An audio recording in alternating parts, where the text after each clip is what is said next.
நண்பர்கள் அனைவருக்கும் வணக்கம். இது உங்கள் ஸ்ரீ ஐஏஎஸ் அகாடமி வெற்றியின் வழிகாட்டி. நாற்றிசை என்பதை பிரித்து எழுதுக அப்படின்னு கேட்டிருந்தோம். நாற்றிசை அப்படின்னு சொன்னால் 4 கூட்டல் திசை. ஆப்ஷன் பி கரெக்டான ஆன்சரு. அதுக்கு அடுத்தது செந்நீர் என்பதை பிரித்து எழுதுக அப்படின்னு கொடுத்துருந்தோம். செந்நீர் அப்படின்னு பிரித்து எழுதணும்னா ஆப்ஷன் டி செல் கூட்டல் நீர் அப்படிங்கிறதா கரெக்டான ஆன்சரு. இதெல்லாமே எங்கே இருக்குது சார் அப்படின்னு சொன்னால் 7ஆம் வகுப்பு பழைய புத்தகத்தில் இருக்கக்கூடியதுங்க.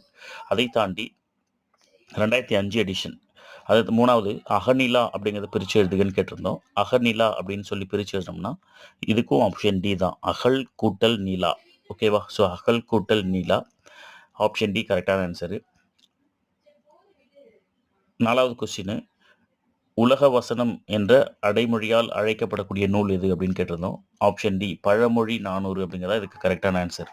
ஸோ உலக வசனம் அப்படின்னு சொன்னால் பழமொழி 400. குரூப் 4 தேர்விற்கான பயிற்சி வகுப்புகள் சிறப்பான முறையில் விழுப்புரம் கள்ளக்குறிச்சியில் நடைபெறுகிறது. நல்லார் அப்படிங்கிறதுடைய எதிர்ச்சொல் கேட்டிருந்தோம். நல்லார் அப்படின்னு சொன்னால் ஆப்ஷன் சி அல்லார் அப்படிங்கிறது தான் கரெக்டான ஆன்சர். நல்லார் அல்லார். நீங்கள் பாட்டுக்கு தீயார்னு போடக்கூடாது.